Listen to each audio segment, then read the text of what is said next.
Mike Gibson will introduce the staff presentation on the two proposed rules. After the staff members make their presentations, they will then respond to any questions from my fellow board members or from me on those two proposals. So after all the questions have been answered, I will then go through and ask each board member to state his or her position, and then we will proceed to votes. So today we will consider a proposal to replace the Federal Banking Agency's risk-based capital framework for large banking firms with a new framework that will be applicable to banking firms with at least $100 billion in total assets and to firms with significant trading activities. And second, a proposal that would modify the risk-based capital surcharge for U.S. global systemically important banks. I want to thank the staff for all of your work, and I look forward to hearing your presentations. And I will now turn it over to my colleague, Vice Chair Barr. Thank you, Mr. Chair.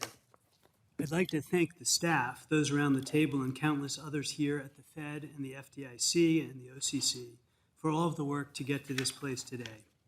In my opening remarks, I'll start by explaining the importance of this proposal, provide some more context for the proposal's requirements, and then end on the significance of the comment period, as well as the comments we receive as we move forward on this rule. First, a safe and sound banking system is critical to a healthy economy, and capital is foundational to that safety and soundness. Capital is the cushion that allows a bank to absorb losses, no matter their source, and ensures that banks can continue to play their critical role serving households and businesses. The goal of our action today is simple: to increase the strength and resilience of the banking system by better aligning capital requirements with risk. As we learned earlier this year, banks with inadequate levels of capital are vulnerable, and that vulnerability can cause contagion, which threatens the stability of the banking system and hurts families and businesses. A crisis was averted through invocation of the systemic risk exception that permitted the FDIC to support uninsured depositors and the establishment of an emergency lending program for the banking system. However, one clear message was that regulatory requirements, including capital requirements, must be aligned with actual risk so that banks bear the responsibility for their own risk-taking. The proposal takes an important step forward to better aligning capital requirements with risk, both for the specific risks that were in play this spring and for a much broader set of risks that banks face. As staff will explain in more detail, there are two proposals today. The first would update our capital standards to better reflect credit, trading, operational, and derivative risk for banks with $100 billion or more in total assets. For a firm's lending activities, the proposed rules would end the practice of relying on a bank's own internal estimates of their own risk and instead use a standardized but risk-based measure of credit risk. Standardized credit risk approaches do a reasonably good job of approximating risks, while internal models are prone to underestimate such risks. Second, for a firm's trading activities, the proposed rules would adjust the way that a firm is required to measure market risk, which is the risk of loss from movements in market prices. These changes are intended to correct for gaps in the current system. For instance, the proposal would provide less credit for diversification across risk classes, since correlation across risks can change dramatically in times of stress. The proposal would require banks to use a standardized risk-based approach for hard-to-model risks. In addition, the proposal appropriately requires more capital for positions that are less liquid in order to better capture the risks of illiquid trading positions. Third, for operational losses, losses from inadequate or failed processes, such as from fraud or cyber attack, the proposed rules would replace an internal modeled operational risk requirement with a standardized measure. The proposal would approximate a firm's operational risk charge based on the firm's activities and increase the charge based on a firm's historical operational losses to add risk sensitivity and provide firms with an incentive to mitigate their operational risk. Fourth, the proposal improves the capital treatment for derivatives activities by introducing a standardized but risk-sensitive measure of valuation risk due to changes in counterparty credit. The second proposal would help to ensure that the surcharge applied to globally systemically important banks better reflect the systemic risks that each GSIB faces. In particular, it would make adjustments to limit so-called window dressing, reduce cliff effects, and improve how we measure some systemic indicators, better align them with risk. These changes are designed to improve the risk sensitivity of the requirements. The changes are expected to increase capital requirements overall for banks with $100 billion or more in assets. But I want to emphasize that they would principally raise capital requirements for GSIBs, the largest, most complex banks, better reflecting the risks their activities pose to financial stability. Increases would be small for large banks that are not GSIBs. Banks under $100 billion in size without significant trading activities are not affected by these proposals. Community banks are not affected by the proposals. To put these changes in context, recall that banks are, by their nature, very leveraged and fund only a small portion of their assets with capital. The proposal would raise capital on average by 16%.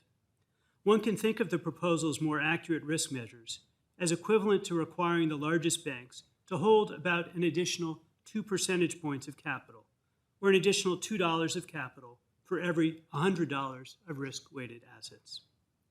Staff has conducted extensive analysis on the economic impact of the proposal, which can be found in the preamble to the final rule. Specifically, this analysis suggests that the benefits of a robust financial system, as well as resilient financial institutions, outweigh the cost to economic activity that may result from additional capital. With respect to lending activities, staff analysis suggests that the capital impact on these activities would be modest, and the greater resilience provided by the rule would contribute positively to economic growth by enabling firms to continue to serve as intermediaries and providers of credit through a range of economic and market conditions.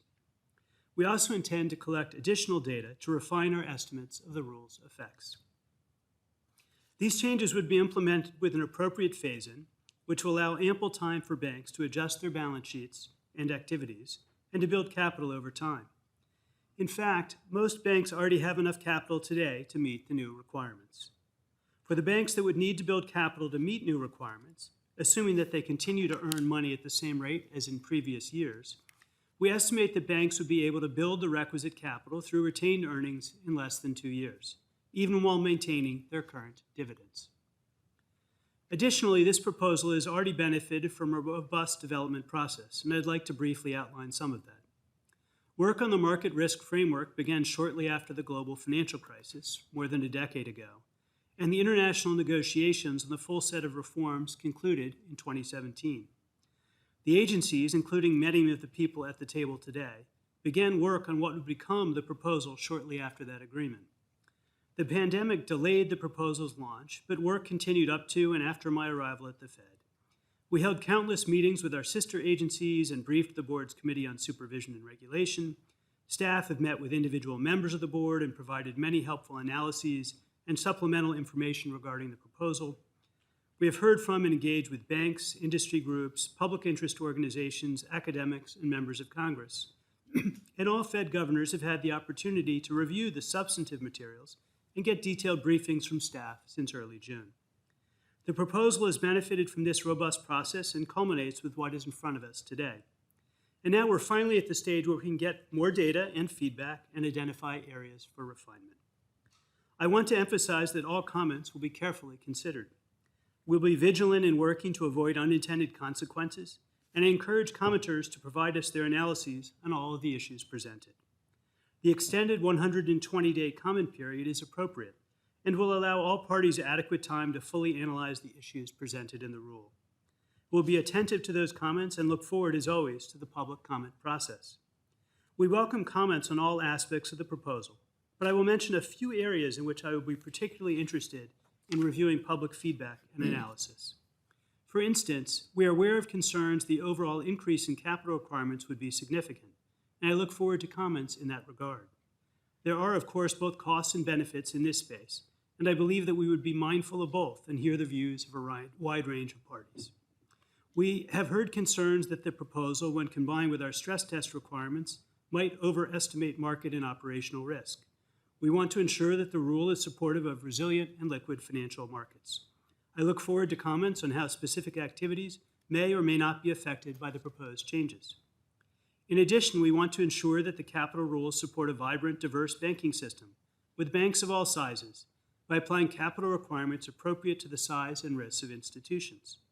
The proposal does adjust the size threshold for capital rules, and we will benefit from additional views on whether the benefits of that increased resiliency outweigh the costs. And finally, we want to ensure that the proposal does not unduly affect mortgage lending, including mortgages to underserved borrowers. These are several areas that I will pay close attention to and encourage thoughtful comments. Any rule will only benefit from a diversity of well-reasoned and good faith arguments. I look forward to the comments we will receive. I'd like to end with a reminder of why capital requirements are so crucial to our nation for safety and soundness and financial stability. Neither regulators nor bank managers can anticipate all risks or how risks may be amplified and propagated. Events over the past few months have only reinforced the need for humility about our understanding of the causes and consequences of financial stress, and for an approach to capital regulation that makes banks resilient to both familiar and unanticipated risks. With that, I am pleased to turn to Mike Gibson for his remarks. Thank you, Vice Chair Barr. The proposals before the board today are intended to strengthen our capital framework for large banks. In doing so, they would help ensure that our banking system remains resilient to shocks and can continue lending to households and businesses through the economic cycle. Following the global financial crisis in 2008, the board adopted an initial set of reforms to increase the quantity and quality of capital, run an annual supervisory stress test, and set a capital surcharge on GSIBs to reflect the greater risk these firms pose to U.S. financial stability. These initial reforms have strengthened our banking system and have served the U.S. economy well for the past decade.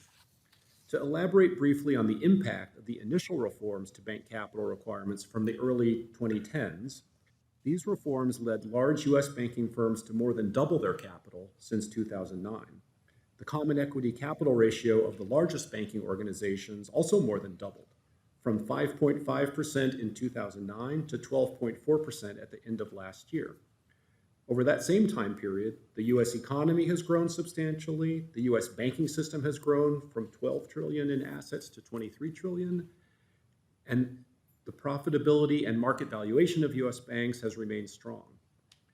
The initial reforms in the early 2010s were estimated at the time to triple the capital required to be held against market risk, and U.S. banks have maintained their position at the top of the league tables of global capital markets activity.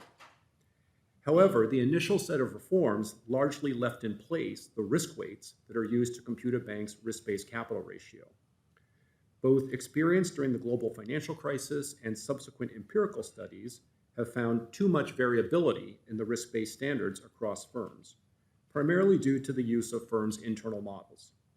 Although today's proposal is more modest than the initial reforms from the early 2010s, it would materially strengthen the risk-based capital framework for large banks by better reflecting the risks of their activities and reducing reliance on firms' internal models. The proposed revisions would be generally consistent with the final set of reforms published by the Basel Committee in 2017. Moreover, while these proposals have been under development for some time, the three large bank failures earlier this year highlight the risks to our economy when a bank does not have enough capital to retain the confidence of its customers. The recent experience further supports the need to have strong capital standards for large banks. Today's proposal will ensure that the largest firms can continue to be a source of strength for the U.S. economy and lend to creditworthy households and businesses during times of economic stress. Let me now turn the meeting over to Cecily Boggs. Thank you, Mike. As Mike noted, the two proposals are intended to strengthen the overall resilience of the U.S. banking system. They do so by improving the capital requirements applicable to large firms to better capture the risks of these firms' activities in a consistent and transparent manner. In my remarks today, I will provide some brief background on the structure of the risk-based capital framework as it applies to large firms. Then I will discuss how the proposal would improve the consistency and the transparency of the capital requirements for large firms. Finally, I will describe how the proposal would better capture the risks of large firms' activities. Regarding the structure of the capital framework for large firms, today the largest and most complex firms, otherwise known as Category 1 and 2 firms, calculate risk-based capital ratios using two methods and are subject to the stricture of the resulting ratios for the risk-based capital requirements. The first method uses a standardized approach that is broadly applicable to most U.S. banking organizations. The second method, known as the advanced approaches, applies only to the largest, most complex firms, Category 1 and 2 firms. The advanced approaches methodology uses a firm's own models, known as internal models, to calculate their own risk-based capital requirements. The proposal would replace the advanced approaches with a new, more consistent approach to calculate risk-weighted assets, which would rely less on the models developed by each bank to measure their own risk. This new approach, called the expanded risk-based approach, would apply to all banking organizations with total assets of $100 billion or more. Notably, as the Vice Chair noted, the proposal would not change the risk-based capital requirements under the standardized approach. As such, banking organizations with less than $100 billion in total assets and those that do not have significant trading activities would not be affected by the proposal. To promote a strong and resilient U.S. banking system, the proposed approach would align capital requirements with risk in a manner that improves the consistency and the transparency of the risk-based capital requirements applicable to large firms. The new approach would introduce standardized requirements for all risk categories and would eliminate the use of internal models in several areas. Internal models rely substantially on a firm's choice of modeling assumptions and embed a significant degree of subjectivity. This can result in too much variability in capital requirements across large firms. The variability and complexity of these model-based requirements can reduce the transparency of capital ratios, challenge comparisons of capital adequacy across firms, and reduce confidence that firms are appropriately capitalized. The new approach would help address these concerns. By using a standardized approach rather than relying on the models that each bank develops itself, the new approach would improve the consistency of capital requirements across large firms by limiting bank management discretion. Standardized requirements ensure that identical exposures receive the same capital treatment. Together with robust public disclosure and reporting requirements, the new approach would enhance the ability of supervisors as well as market participants to make independent assessments of a firm's capital adequacy. Let me now go through how the proposal will address three main risk areas: credit risk, market risk, and operational risk. I will begin with credit risk. Credit risk is the risk that a borrower does not pay back a loan or other obligation.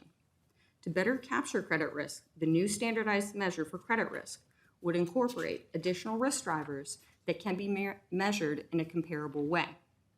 For example, for retail credit card exposures, the proposal would distinguish between borrowers that repay their loans in full consistently at each payment date and those that maintain outstanding balances. Second, I will discuss market risk, which is the risk of changes in the value of trading positions due to changes in market conditions and issuer events. With respect to market risk, the proposal would substantially improve the risk sensitivity of capital requirements in four key ways.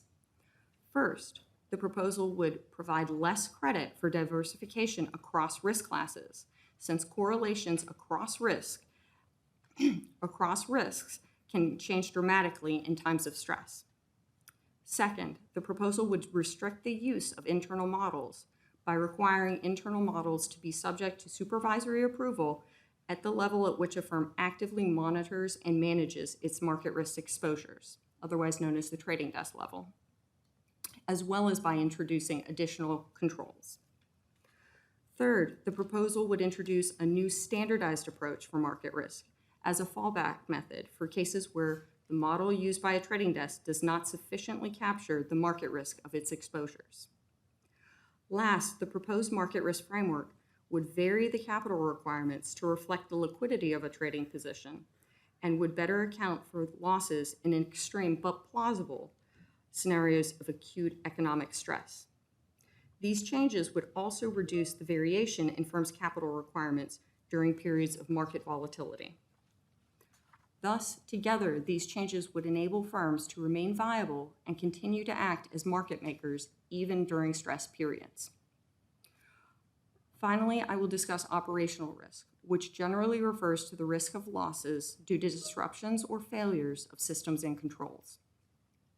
The proposal would introduce a standardized measure to capture a broad range of operational risks that are present in the activities of banking organizations, but are separate from credit risk and market risk, such as fraud and litigation.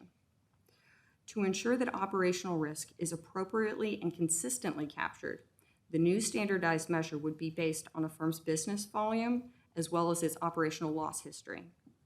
Historically, large firms, regardless of their business model, have experienced substantial losses due to operational risk, and such risks continue to evolve. Accordingly, larger, more complex firms and those with a worse track record of operational risk management would be subject to higher requirements under the proposal. I will now turn to my colleague, Marco Miguez, who will complete the presentation of the proposals. Thank you, Cecily. I will start by discussing the changes the first proposal would make to the scope of capital requirements for large firms. Then, I will briefly describe the second proposal, which modifies the surcharge applicable to global systemically important banks, or GSIBs. Lastly, I will discuss the expected impact resulting from the proposals.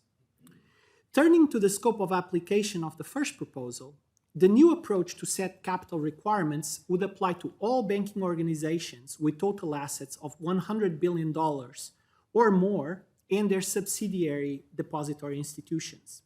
This approach would better account for the risks of these large firms.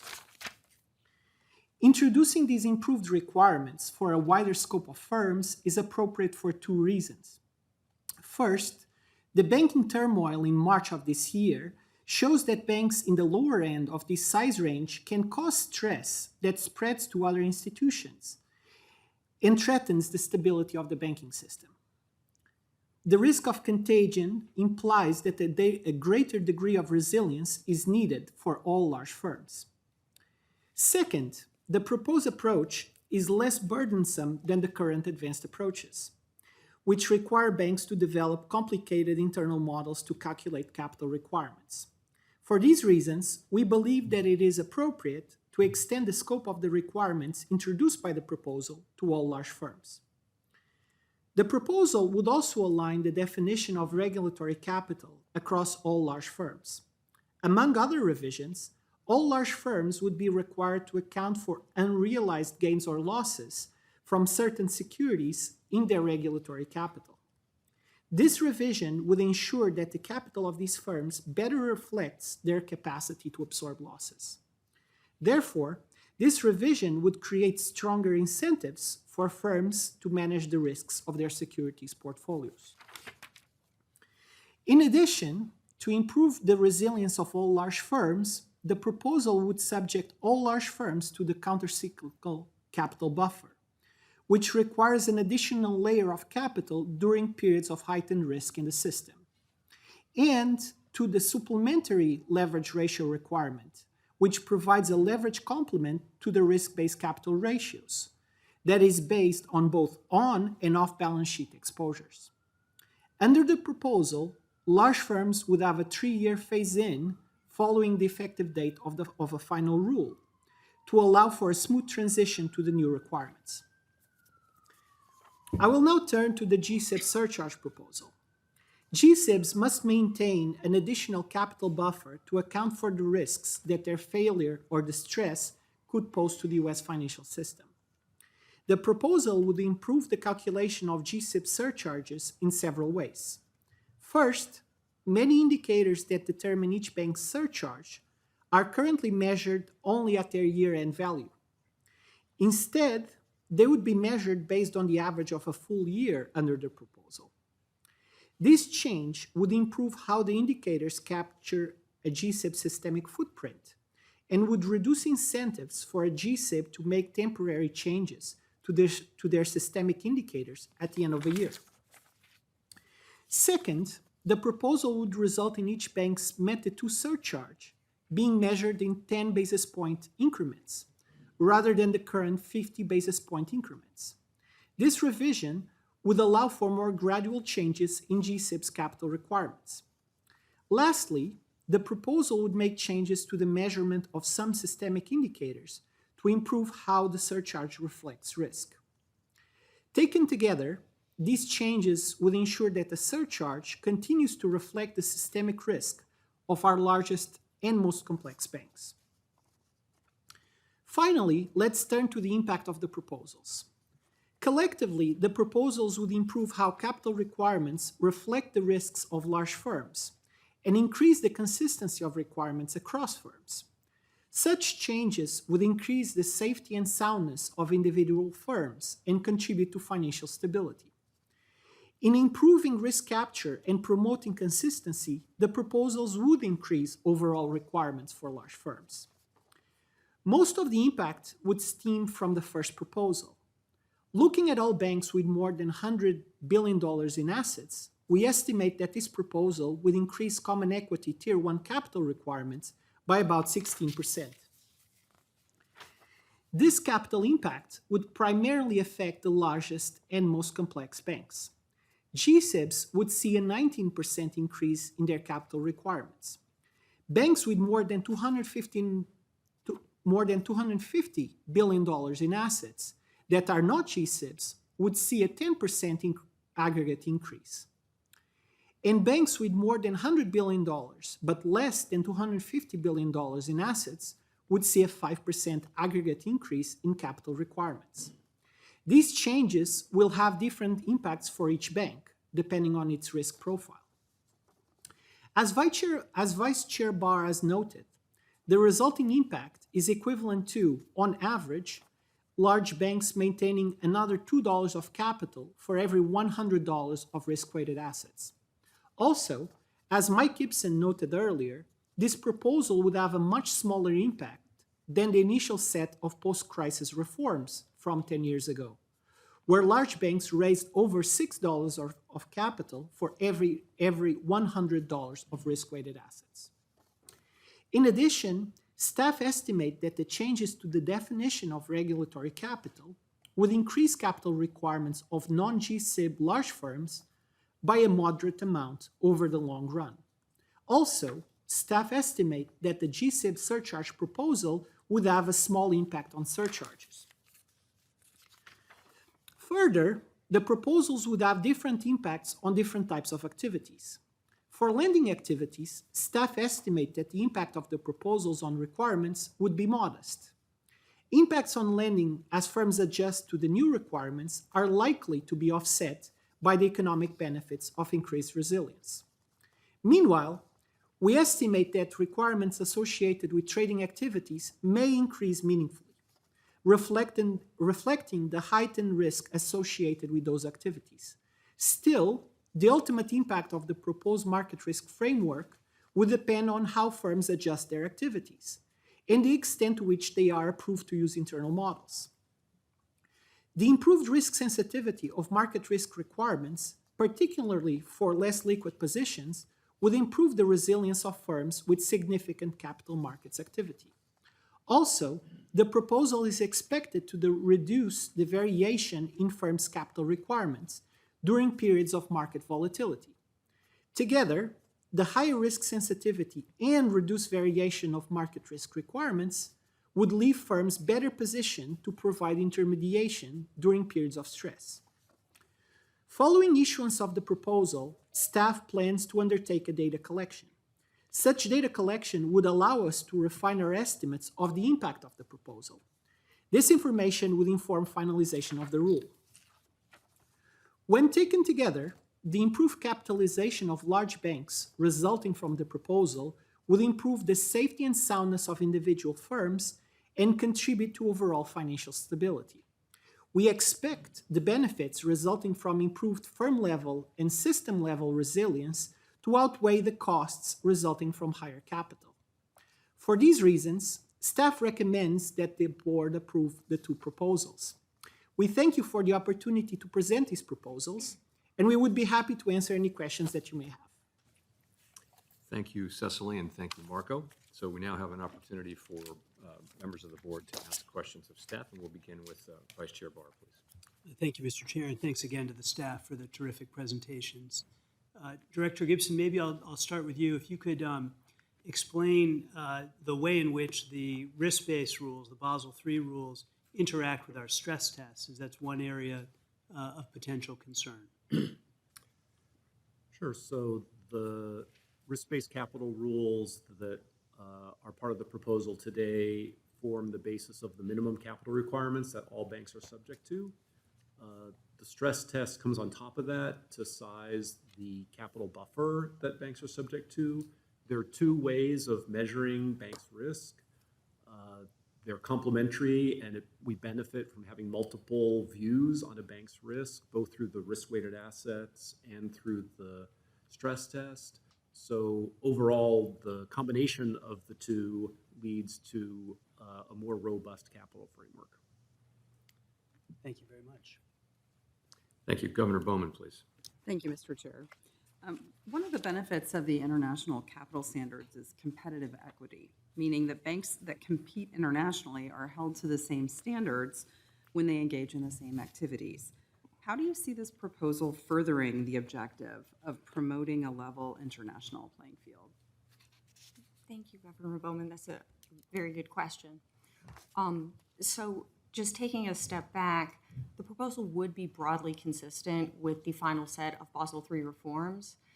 Actually, in thinking about it, that actually helps promote international consistency by ensuring that we're starting from a minimum, there's at least a minimum level of comparability in the risk-based capital requirements across jurisdictions. That said, to your point, our proposal would differ in certain respects from implementation in other countries. For example, the proposal in front of us today would eliminate firms' ability to use internal models when determining risk-weighted assets for credit risk. We understand that consistent with the Basel III reform package, certain other jurisdictions may continue to allow more constrained use of internal models for credit risk. However, the Basel standards also incorporate something known as the output floor, which basically says you can only receive a certain amount of risk capital relief from using internal models that is limited by a certain percentage of, you have to calculate your risk-based capital also under a standardized approach. Thus, that output floor should also help promote a certain degree of international comparability across jurisdictions in terms of risk-based capital. In general, the objective of the proposal, as Vice Chair Barr noted, is to strengthen the capital requirements for our large firms and thus enable them to continue to lend to households and businesses throughout different economic cycles. That said, it is something that we do appreciate there's a very important trade-off between the benefit of increased resilience and the potential costs of having very strong capital requirements for all large firms. For that reason, we are going out and actively seeking comment on all aspects of the proposal. And as Marco noted, we're also doing this additional data collection, which is not always something we do with every rulemaking. It is planned to be a fairly robust data collection, and that will really help us ensure that what we have proposed, whether or not that appropriately captures the risks of large firms' activities or if recalibration may be needed. One more question. Based on the scope and magnitude of the changes that are proposed today, we can reasonably foresee that there could be significant unintended consequences. Regulatory costs are passed through to consumers and businesses for banking products and services. Regulatory costs can also lead banks to discontinue or reprice certain products and services. And importantly, regulatory costs can also push activities into the shadow banking system. Have we considered how this proposal might impact the cost and availability of banking products and services, or would there be a shift of these services and activities to non-banks? And how do you plan to address these concerns during the rulemaking process? So thank you, Governor Bowman. I'll take that one. So that the potential for impacts on costs and provision of banking services was certainly a large part of the impact study that we conducted along with, in collaboration with the other agencies. We looked at that in terms of differentiations and different types of banking activities. So in the lending space, as Vice Chair Barr mentioned at the beginning, are estimates that the all-in aggregate costs or the all-in aggregate increases in capital requirements to lending products would be modest, something, but still modest. And when we looked at that and compared that to the benefits from the resilience, we saw that the benefits did outweigh those costs. We also looked at the potential that differences in costs across different credit products, credit cards versus mortgages versus commercial loans, et cetera, if those differentials were inappropriately calibrated, they could lead to banks having an incentive to reallocate across those different portfolios. And we did not see significant differentiations that would prompt that. So in the lending space, again, the conclusions of the impact analysis were that the effects, if any, would be quite modest. Trading, as we've mentioned, is an area where the estimated impact of this estimated increases in capital requirements would be substantial. And so again, we looked at the balance between the benefits to resilience and the bank's ability to continue to serve as intermediaries, even under a stressful market situation, versus the potential costs that they would bear, their clients would bear, or potentially that would create an incentive to move out of certain businesses. Those are risks that we still acknowledge. The literature is somewhat ambiguous as to how increased capital affects those things. And I would just emphasize and go back to the data collection that we are planning. So the idea of trying to get estimates of the increases in capital for specific trading areas and sort of views from the industry and the public for particular areas where there might be a disproportionate impact would be certainly an emphasis that we would be looking to analyze subsequent to that data collection. Thanks, Chris. Appreciate it. Thanks. Governor Waller? No? Governor Cook? Thank you for that presentation. How does this proposal compare to the approaches other jurisdictions, particularly those in Europe, are taking to implement the Basel III reforms? So, as I noted, Governor Cook, it is broadly consistent with the international standards. Certain other jurisdictions have deviated a bit from the international standards. I would say in general, what the proposal would do, one of the bigger changes is the elimination of the use of internal models for credit risk and making that a fully standardized framework.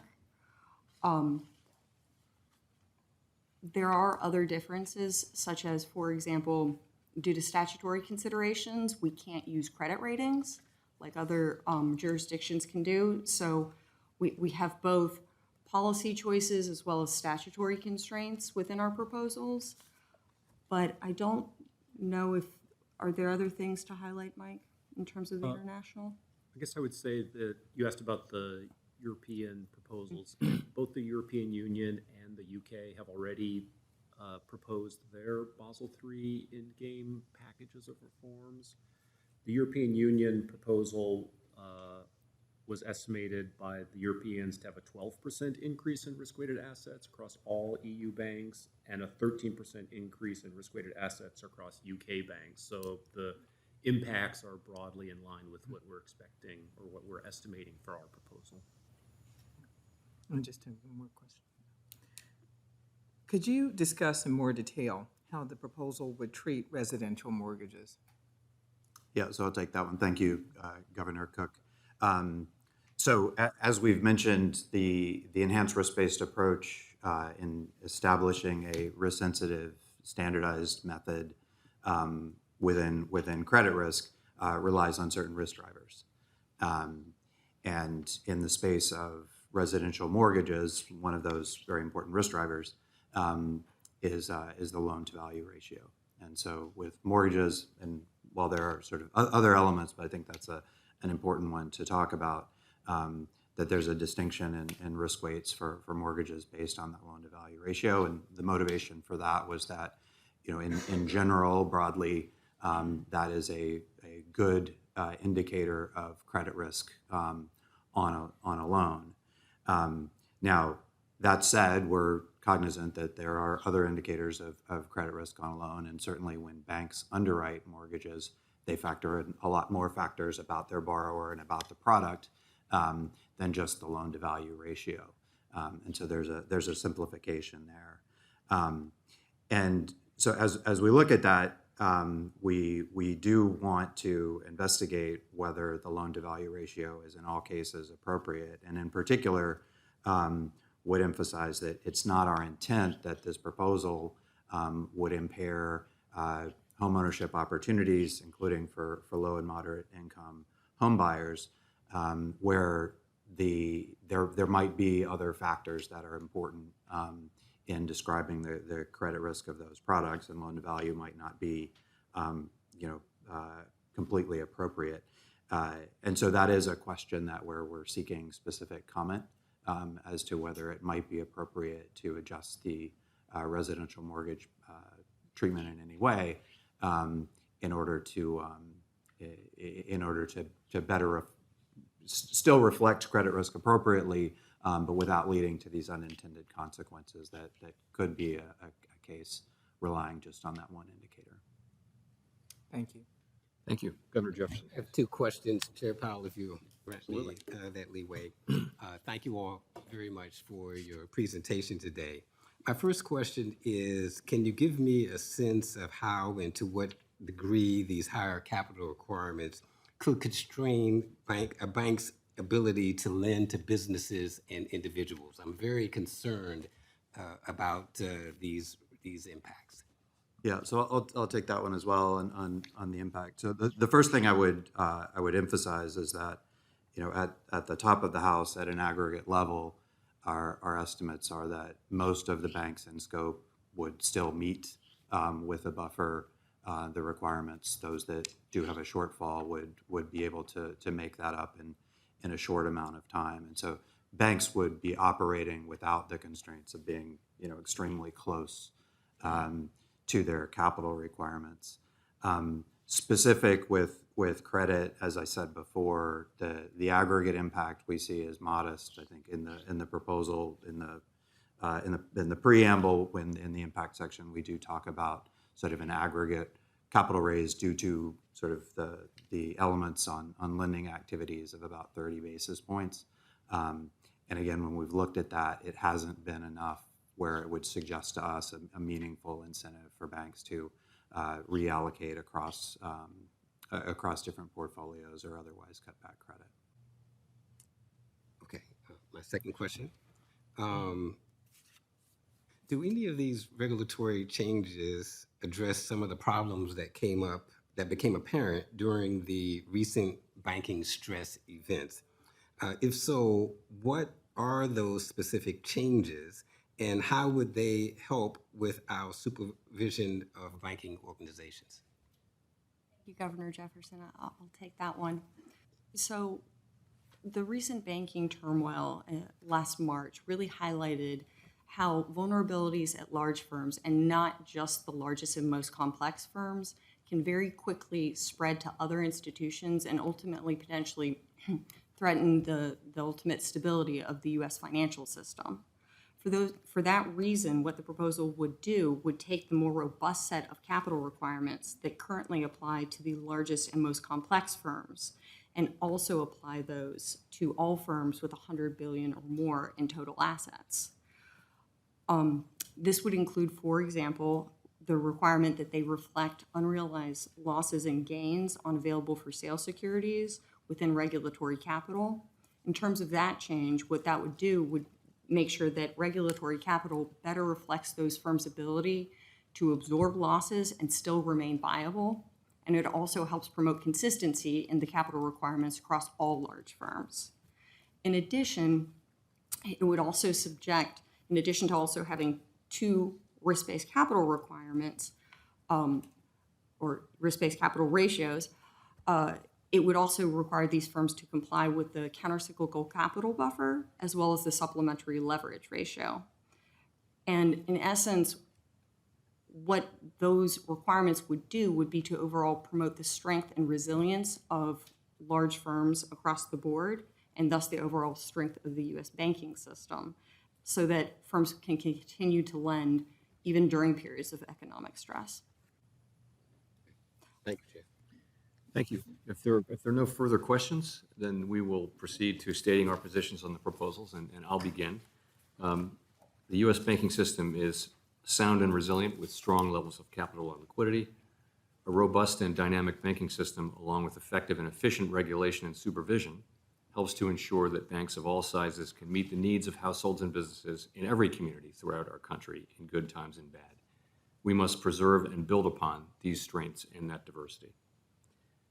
Following the global financial crisis, the banking agencies implemented a series of reforms to increase the strength and resilience of the financial system. The development and implementation of the Dodd-Frank Act and the Basel III Accords followed a deliberative and thoughtful process that evolved over a period of several years. And I supported the outcomes of that process, which in some important ways did exceed the Basel minimum requirements. I believe that the performance of U.S. banks in times of stress has greatly benefited from those reforms. And I'm confident that for the proposals before us today, the process will also be a transparent, deliberative, and thoughtful one. And in that spirit, I welcome the 120-day comment period. Today, I support putting both proposals out for comment. I look forward to reviewing and assessing the comments we receive from the public. In considering potential modifications to the proposals, I will mention a few examples of areas in which I will be particularly interested in reviewing public feedback and analysis. The first is to assess the calibration of these proposed increases, both overall and for specific areas such as capital markets activities and operational risk. U.S. and global regulators raised large capital requirements significantly in the wake of the global financial crisis. While there could be benefits of still higher capital, as always, we must consider the potential costs. This is a difficult balance to strike, and striking it will require public input and thoughtful deliberation. High levels of capital are essential to enable banks to continue to lend to households and businesses and conduct financial intermediation even in times of severe stress. But raising capital requirements also increases the cost of and reduces access to credit, and the proposed very large increase in risk-weighted assets for market risk overall requires us to assess the risk that large U.S. banks could reduce their activities in this area, threatening a decline in liquidity in critical markets and a movement of some of these activities into the shadow banking system. Second, the proposal exceeds what is required by the Basel Agreement and exceeds as well what we know of plans for implementation by other large jurisdictions. For example, the proposal would require U.S. banks to cease using their own internal models for credit risk and operational risk and instead use only a standardized approach. This proposed change is intended to achieve the sensible goals of avoiding uneven implementation across similar risks at different banks, as well as gaming of the requirements. We will need to ensure that the consistency and anti-arbitrage benefits of the new standardized approaches outweigh the costs of treating the risks of some quite different business activities as identical, which could reduce risk capture and discourage less risky activities. Third, I believe that recent events have demonstrated the need to strengthen supervision and regulation for firms with assets between $100 billion and $250 billion. Here too, though, we need to strike the right balance. Regulation and supervision should reflect the size and risk of individual institutions. That approach is essential if we're to allow banks of different sizes to thrive and preserve our diverse banking system. As the financial system evolves, it is important that regulation evolve with it. Congress and the American people rightly expect us to achieve an effective and efficient regulatory regime that keeps our financial system strong and protects our economy while imposing no more burden than necessary. I look forward to hearing from all stakeholders on how best to strike that balance. Thank you. Vice Chair Barr, please. Thank you, Mr. Chair. Let me begin by thanking again the staff for all the hard work that has gone into this project over the last many years. I support this proposal because I think it is critical that capital requirements are aligned with risk, and this proposal helps advance that goal. Issuing the proposal is an important milestone in this process, and there are important steps remaining. Our public comment process will be deliberative and open to public participation. with an extended 120-day comment period to allow adequate time for banks and the public to analyze this significant rule. And we'll take these comments seriously as we move forward to a final rule. With this process and attendant transition periods, implementation of any changes agreed to will take at least several years, which is why it is so important to begin now. Every household and business in America depends on a safe and stable financial system. By strengthening capital standards, we're ensuring that businesses have credit to grow and hire workers and deal with the ups and downs in the economy. Stronger capital standards means workers can depend on getting their paychecks, and families can save and borrow to plan for the future. Our goal is a financial system that works for everyone, and having strong capital rules is essential for that. Thank you, Mr. Chair. Thank you. Governor Bowman, please. Thank you, Mr. Chair. I'd like to start by echoing the praise and appreciation for our staff and all of the hard work that's gone into developing these proposals and for your presentation to the board today. I really appreciate the opportunity to discuss these matters and consider these matters in an open board meeting. It's been a long time since we've had one of these meetings, and I welcome the opportunity to resume having these meetings to discuss important matters. This format supports transparency and accountability to the public, and it provides greater context for these policy proposals. So I want to start by talking about the risk-based capital standards. The first proposal under consideration would substantially increase risk-based capital requirements for banks with more than $100 billion in assets. In my view, there is insufficient evidence that the benefits produced by this proposal would justify the costs. The proposed revisions under consideration have not been directed by Congress and are not compelled by a new evolution of identified weaknesses in the U.S. banking system. Although this proposal is intended to implement the Basel III agreement, in light of the many deviations from internationally agreed standards, it's not clear that today's proposal would improve international consistency in capital requirements for large, internationally active banks. Today, the U.S. banking system remains strong and resilient. The system is much better capitalized than after the 2008 financial crisis, with substantially more liquidity. And U.S. banks are subject to a range of new supervisory tools that didn't exist prior to 2008. The current framework represents a risk-based, tailored approach with the goal of aligning regulation with risk. To be very clear, I am open to considering proposals to improve capital regulation, particularly evidence-based proposals that would address known deficiencies and shortcomings.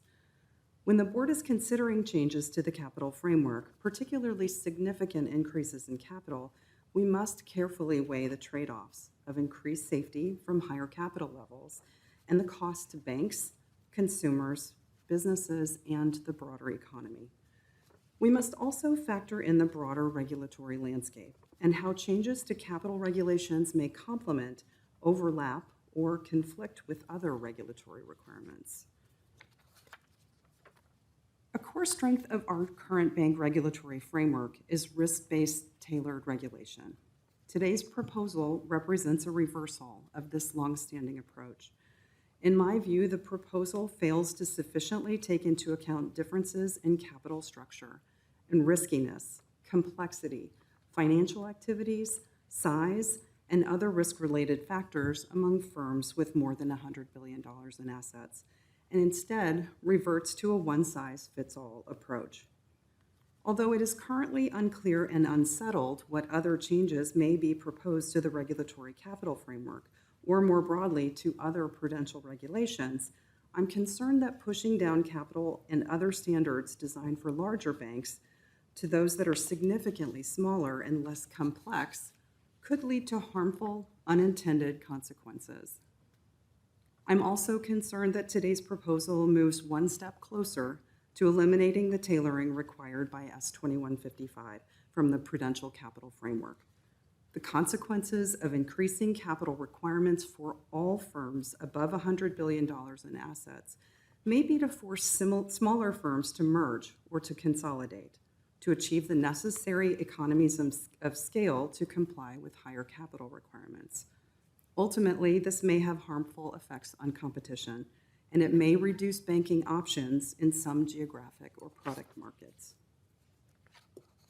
Today's capital proposal could give the impression that undercapitalization of large banks is a major vulnerability in the U.S. banking system, or that higher capital levels would have addressed the management and supervisory shortcomings that contributed to the recent bank failures earlier this year.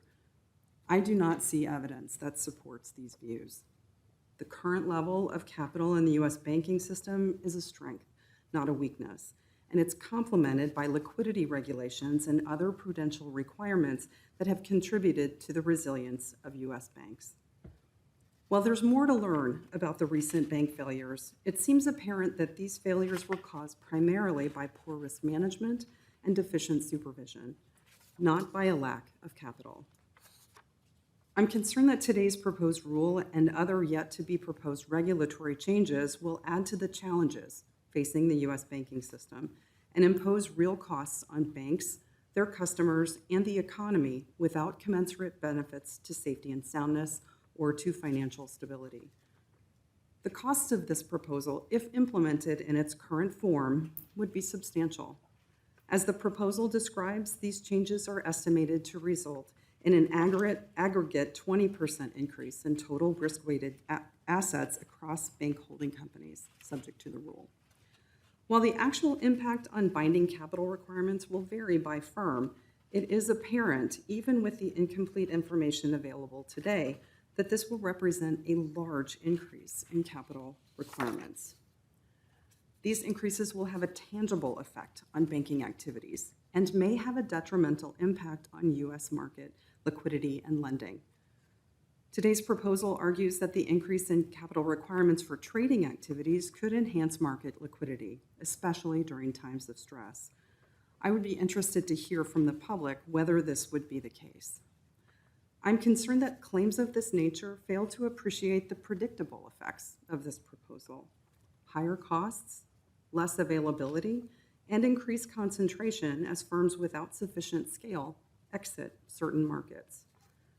Increased capital requirements for certain types of loans may also lead to a reduction in credit availability or increased prices, which could disproportionately harm underserved markets, businesses, and communities. Ultimately, bank customers will bear the cost of these capital increases.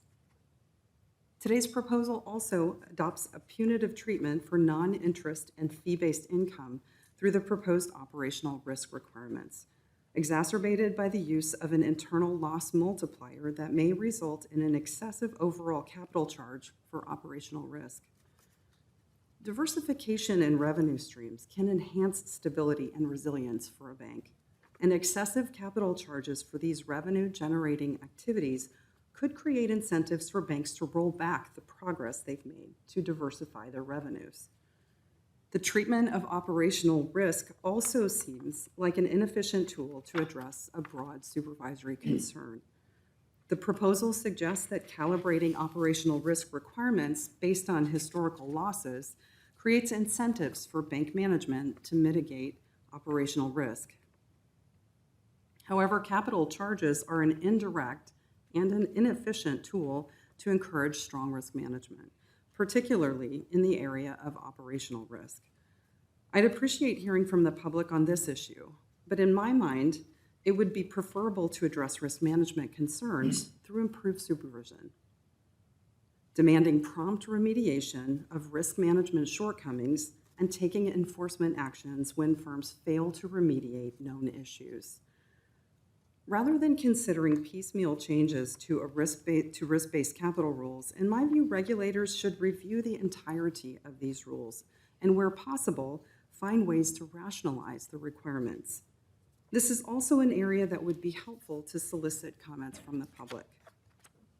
Today's proposal is intended to improve risk capture, but in some circumstances, it leaves in place and even introduces new regulatory redundancies, as with changes to the market risk capital rule, credit valuation adjustments, and operational risk that overlap with stress testing requirements and the stress capital buffer. It's not clear whether or when we will revisit the broader set of capital rules to address redundancy and overlap, but doing so could significantly improve the efficiency of the capital framework. So I'd like to turn to the changes to the GSIB surcharge. The second proposal under consideration today would revise the GSIB surcharge, proposing changes that are informed by our experience with the operation of the rule. Some of the proposed changes, like measuring GSIB surcharges in a 10 basis point increment as opposed to 50 basis points, could helpfully reduce cliff effects within the current rule. And in some instances, such as the daily measurement of certain systemic indicators, it may be that there are less burdensome alternatives, like weekly or monthly measurement, that we should explore. I think it's important that we understand how the GSIB surcharge may overlap with other capital requirements and evaluate whether the in-state aggregate capital level for GSIBs is appropriate. This review should also consider the impact of the GSIB surcharge method 2 calculation and whether it may discourage low-risk activities or result in other unintended consequences, or whether the calculation methodology should be updated periodically to reflect economic growth and inflation. In my view, the only way to address this question is through a more comprehensive and granular understanding of all of the proposed capital changes. I support publishing the proposed revisions to the GSIB surcharge for comment, and I believe that we should be receptive to making improvements in response to public feedback. We should also consider how the implementation of the US GSIB surcharge aligns with other jurisdictions. So in conclusion, we should continue to pursue the goal of creating a level international playing field. Many of the largest and most systemic banks operate internationally, and promoting international parity in capital standards applicable to global banks with international operations could help make the global financial system more resilient and competitive. Today's proposal deviates significantly from international standards and perpetuates differences in implementation across international jurisdictions. Ultimately, these differences call into question whether the international standards are appropriate. I look forward to reviewing public feedback on both proposals, and I would again like to thank the staff for their hard work on all of these proposals and for your presentation today and answering our questions. My remarks today and an addendum requesting comment from the public on specific provisions from the Basel III proposal are included as a public statement for the record for today's board meeting. Thank you, Mr. Chair. Thank you. Governor Waller, please. I want to thank the staff who worked on the proposals and made the presentation today. I agree that a well-capitalized banking system is critical to the resilience of our financial system, but increases in capital requirements are not free. As such, we must ensure the resiliency benefits from increases in capital requirements outweigh the cost to bank customers and to the real economy. And we must recognize that at some point, well-intended actions to improve financial resiliency can undermine the indispensable role banks play in providing financial intermediation. I believe that today's Basel III proposal will increase the cost of credit and impede market functioning without clear benefits to the resiliency of the financial system. As an economic policymaker, I always ask, what problem is solved from this proposal? What are the benefits of the proposal? If the answer is improved resiliency, then I want to know why the current capital framework does not provide an adequate level of resiliency. What empirical evidence shows that the current level of resiliency is insufficient, particularly for the US GSIBs? Will increasing requirements for those banks indeed improve the resiliency of the entire financial system? Or will it just narrow the banking system and push more activities into the unregulated banking sector? We have put in place what is often referred to as a gold-plated capital structure for the largest banks, and more than a decade of stress tests and real-world events have shown that these banks are resilient to very large macroeconomic shocks. Over the past decade, we have both increased the quality of regulatory capital to make it more loss-absorbing and increased the quantity required to be held through the adoption of the GSIB surcharge, stress capital buffer, and supplementary leverage ratio. These reforms have resulted in a doubling of loss-absorbing capital at the largest banks, which has significantly bolstered their ability to weather financial stresses. For example, the US GSIBs, which are subject to the most rigorous parts of our current regulatory capital framework, were a source of strength during the pandemic. More recently, during the regional banking stresses early this year when depositor confidence was fractured, these banks actually experienced deposit inflows. As a result, I am led to ask, what are the glaring failures in the current capital framework for US GSIBs that require the proposed changes? The proposal would materially increase the requirements for the largest banks. In total staff estimate, the proposal would require all large banks to increase capital by 16%. That would be in large part driven by an increase in the capital required for operational and market risk, risks that we have already been capturing in our stress testing for the past decade. Just to put some numbers on it, consider operational risk. Operational risk expense projections in the stress test have been just under $200 billion over the past few years. The impact analysis in the proposal suggests the enhanced standard capital stack will have operational risk-weighted assets that are nearly $2 trillion higher than in the current U.S. standardized stack, which could lead to a more than doubling of the operational risk capital required relative to just the stress-based requirement. More importantly, there is no discussion on why operational risk capital needs to be an additional charge as opposed to just using the existing capital stack to absorb operational losses. Having an additional layer of operational risk capital would make sense if large operational risk losses tend to occur contemporaneously with credit and market losses. But there's little evidence of that. For example, some of the largest operational risk expenses U.S. banks have incurred were those owing to fines and lawsuits associated with mortgage underwriting and securitization leading up to the 2008-2009 financial crisis. But banks didn't incur those losses until years after the financial crisis because it takes time to recognize fiduciary failings, bring forward legal claims, and adjudicate those claims. That is typical for why these sorts of losses often stem from litigation. An important question, therefore, is why do banks need to sideline separate buckets of operational risk, credit risk, and market risk capital when those risks are unlikely to manifest at the same time? It is similar to asking individual households to establish separate emergency funds for shocks to their income, one for losing their job, one for shock to their expenses, like a fire at their house or their car breaking down. Households understand it is exceedingly unlikely that all of those things will happen in the same month. So their emergency funds are less than the sum of all these expected losses. Though the changes to the market risk weight framework affect fewer banks, they will likely be material for those banks and capture certain risk already accounted for in the stress test. For example, the proposal would replace the existing market risk measure with a new one that is intended to better account for extreme losses. Similarly, the market shock component of the stress test is designed in part to mimic the effects of a sudden market dislocation. And the market shock in the stress test is meaningful in terms of requirements.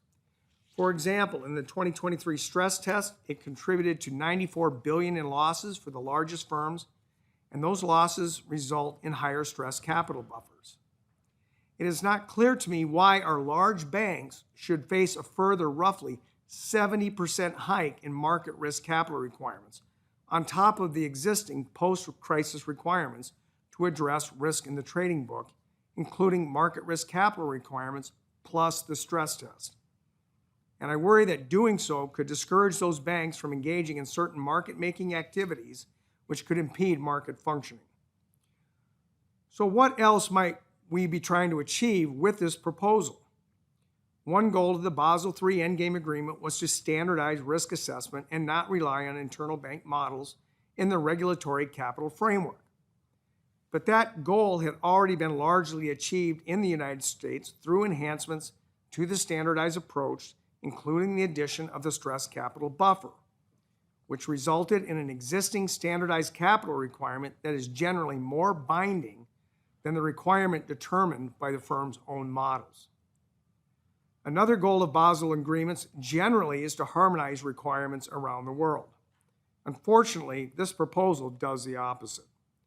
In the United States, we have already gold-plated our regulatory capital regime relative to other parts of the world, with the stress capital buffer and a more stringent GSIB surcharge. If the Basel standards are implemented in other parts of the world in a less standardized or less stringent, way than envisioned in this proposal, U.S. banks would be put at a disadvantage relative to international banks. For all the talk of harmonizing regulations, I'm afraid this proposal may do the opposite. Now, up to this point, we focused on how the proposal would affect the resiliency of U.S. banks. But there is not a one-to-one relationship between bank resiliency and financial system resiliency. Even if we were to further increase our requirements, are we sure it would actually improve the resiliency of the financial system and health of the U.S. economy? There is an upper limit, of course, where costs outweigh the benefits. An increase in capital requirements forces banks to hold more capital against the services they provide to families and businesses, which is equivalent to imposing a tax on those services. Someone must bear the cost of that tax. The only question is who bears it. One possibility is that banks will absorb the costs themselves. Another possibility is that banks will attempt to mitigate those profit reductions by passing the cost of higher capital requirements along to their customers. This will raise costs for American families and businesses, which could harm many of them and hinder economic growth. Banks may also simply stop providing more capital-intensive services, which could impede market functioning. It is possible that some of those services could migrate outside of the banking system to less regulated entities that can provide them. But as we saw during the pandemic, a lot of problems can emerge from non-banks that operate outside of our view. That is why I believe a safe but needlessly narrow banking system doesn't necessarily result in a safe financial system and vibrant economy. Finally, as this proposal applies to all firms with more than $100 billion in assets, I am concerned that we are headed down a road where we would no longer be in compliance with Section 165 of the Dodd-Frank Act as amended by the Economic Growth, Regulatory Relief, and Consumer Protection Act, which mandates tailoring for firms above $100 billion in asset and provides that firms with between $100 billion and $200 billion in assets are not subject to the enhanced prudential standards unless a standard is affirmatively applied to such firms based on specific factors set out by Congress. It is unclear to me whether this proposal meets that statutory bar. Again, I appreciate the work that staff has done on this Basel III proposal, but I am not convinced that it improves the resiliency of the financial system. At the same time, it will increase costs for families and businesses and impede market functioning. I don't think those costs are worth bearing without clear benefits to the resiliency of the financial system. For that reason, I cannot vote for it. I am in favor of the proposed calculation changes to make the GSIB surcharge more risk-sensitive and reduce cliff effects. I note, however, that there has not been a broader comprehensive assessment of the calibration of the GSIB surcharge since it was established in 2015. And I believe we should undertake such an assessment with changes as appropriate. Thank you. Thank you. Governor Cook, please. Thank you, Chair Powell. I would like to recognize and thank staff for their hard work on these rulemaking proposals. The proposals themselves are thoughtful, considered, and sensibly focused on larger firms with more than $100 billion in assets. In addition to the dual mandate of stable prices and maximum employment, Congress has imbued the Federal Reserve with a responsibility to maintain the safety and soundness of the financial system. Our efforts in supervision and regulation center on this responsibility, as well as maintaining a diverse and resilient banking system. The strength and efficacy of regulation depends on the public trust. As such, these proposals are part of an open and transparent process that invites public comment. I look forward to seeing that feedback on all aspects of these proposals. I believe the best and most appropriate rules will come with feedback from a broad range of organizations, and I encourage the broader public and all those with a stake to offer their insights. Given our job to maintain a safe, sound, diverse, and resilient banking system, these proposals are a step toward greater consistency that will in turn bolster systemic resilience. I appreciate the time and consideration that has gone into these proposals, and I support their issuance. Thank you. Thank you. Governor Jefferson, please. I am thankful for the staff's work on the proposals before us today. I am attentive to the proposal's potential impact on resiliency, unwarranted variation in capital requirements across firms, and financial stability. I am also mindful of the proposal's potential impact on the availability of credit to households and businesses, and the ability of banking organizations to continue to provide liquidity in certain markets throughout the full course of the economic cycle. To understand fully the potential net impact of these proposals, I think the step of publishing them for public comment is constructive. Therefore, I support the staff's recommendation to do that. I will evaluate any future proposed final rules on their merits. My views on any proposed final Basel III endgame requirements for U.S. banking organizations will be informed by the potential impact on banking sector resiliency, financial stability, and the broader economy stemming from their implementation. I look forward to reading and digesting the comments we receive from the public, which will inform my future decision on any eventual proposed final rules. Thank you, Chair. Thank you. And we will now proceed to a vote on the first proposal. I need a motion to approve a notice of proposed rulemaking seeking comment on revisions to the board's capital rule for large banking organizations and banking organizations with significant trading activities, and authorize staff to make any minor or non-substantive changes to prepare the documents for publication in the Federal Register. So moved. I need a second. Second. I will now ask for votes. Vice Chair Barr, Yes. Governor Bowman, No. Governor Waller, No. Governor Cook, Yes. Governor Jefferson, Yes. and I will vote yes. The motion has carried and this proposal is approved. We'll now proceed to vote on the second proposal. I need a motion to approve a notice of proposed rulemaking seeking comment on revisions of the capital surcharge requirement for U.S. global systemically important bank holding companies under the board's capital rule, and authorize staff to make any minor or non-substantive changes to prepare the documents for publication in the Federal Register. So moved. I need a second. Second. I will now ask for votes. Vice Chair for Supervision Barr, Yes. Governor Bowman, Yes. Governor Waller, Yes. Governor Cook, Yes. Governor Jefferson, Yes. and I vote yes as well. This motion has carried and this proposal is also approved. I want to again thank staff for your great work on these proposals. And we all look forward to receiving comments on the two proposals and encourage all stakeholders to share their views with us during the comment period. Thanks again. This meeting is now adjourned.